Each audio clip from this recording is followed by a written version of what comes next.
बुद्ध पुरुष कहते हैं, आप भी कहते हैं कि संसार को जीना है, वासनाओं को छोड़ना नहीं, वासनाओं को भोगना है। पर वासनाओं का कोई अंत नहीं, तो कहाँ तक भोगना है और कहाँ तक समझ पैदा करनी है, गुत्थी है सुलझाए। कभी मैंने ऐसा नहीं कहा वासनाओं को भोगना है। मैंने कभी नहीं कहा, और शायद किसी ने भी नहीं कहा।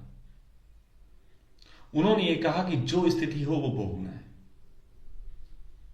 जो हो वो भोगो। अब जिसमें आ ही गया उसको भोग लो। आ गया है तुम्हारे अंदर सेक्स का विचार तो उसको भोग लो, लेकिन विचारों को निमंत्रण दे दे के भोगो ये नहीं कहा। एक होती है, एक शब्द है काम वासना।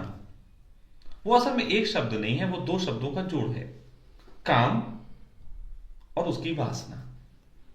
काम शुद्ध है, लेकिन काम की वासना का मतलब है और की मांग। वो गड़बड़ है। हम क्या करते हैं, हम काम को नहीं भोग पाते। हम काम को भोग नहीं पाते। जब भोग रहे होते हैं तो हम कहीं और होते हैं। फिर उसके बाद जो है, फिर हम काम को निमंत्रण देते हैं। लोग निमंत्रण दे रहे हैं, अब काम किसी तरीके से आ जाए, सेक्स को निमंत्रण दे रहे हैं। निमंत्रण नहीं, वो तो खुद ही आएगा। जैसे भूख है, जैसे भोजन है। भोजन जब हो तो खाओ, उसके बाद शरीर में एक समय बाद पच जाएगा, फिर वो दोबारा आएगा कि हमें आओ फिर दो, फिर खा लेना। तो जरूरतें, भोग कभी बुरा नहीं है, लेकिन भोग की वासना बुरी है। अब तुम कहो पिज्जा देख के कि मैं पिज्जा आ गया, खाना है, या खाली बैठे पिज्जा खाएं, विचार जबरदस्ती के कर रहे हैं, वो गलत है। हां, तुम्हारे शरीर में उन तत्वों की मांग उठे जो पिज्जा से पूर्ति हो सकती है, तो खा लो, बिल्कुल तुरंत खाओ, मैं मना नहीं करूंगा। वासना दुष्पूर्ण है, लेकिन भोग दुष्पूर्ण नहीं है। भोगना तो हमारी मजबूरी है। असल में भोग का तो प्रेशर होता है, चाहे वो नींद हो, चाहे वो भोजन हो, चाहे वो सेक्स हो, चाहे वो हमारा प्यास हो, चाहे हमारा स्नान हो, प्रेशर होता है। जो लोग नहीं नहाते हैं रोज, उनको भी एक दिन प्रेशर बन जाता है, नहाने का भी प्रेशर बन जाता है। मेरे को बन जाता है, कभी कभी 2 महीने बाद बनता है। जब प्रेशर बनता है तो मैं रात को उठ के 2 बजे नहा लेता हूं, ठंडे पानी से नहा लेता हूं, ना हो तो। क्यों है? तो है जैविक दबाव,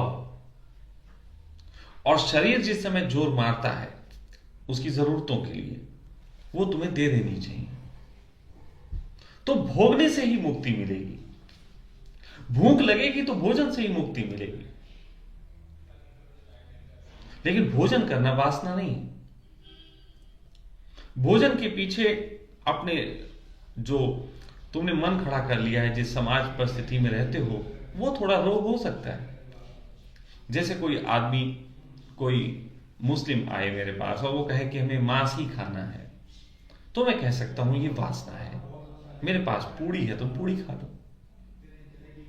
या कोई हिंदू आए किसी मुस्लिम के घर, वो कहे कि मुझे पूड़ी ही खानी है, वो कहे मुझे तो नॉनवेज बना है। तो भोजन की जो मांग है वो तो शुद्ध है, लेकिन भोजन के पीछे जो वासना है, जिसको मन कहा जाता है, वो हमारे इंद्रियों ने जो बाहर जगत से सीखा होता है उससे आता है। तो वासना से आप मुक्त नहीं हो सकते। वासना तो दुष्पूर्ण है, वो तो जितना भी करो कम है,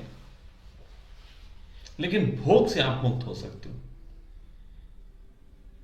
भोग एक समय आपको खुद ही मुक्त कर देता। भोग ऐसी चीज है, पॉटी जैसी चीज है, वो खुद ही लगेगी और निकल जाएगी और शांति दे देगी। तो मेरी तरफ से भोग के पक्ष में है, लेकिन वासना के हम पक्ष में नहीं है।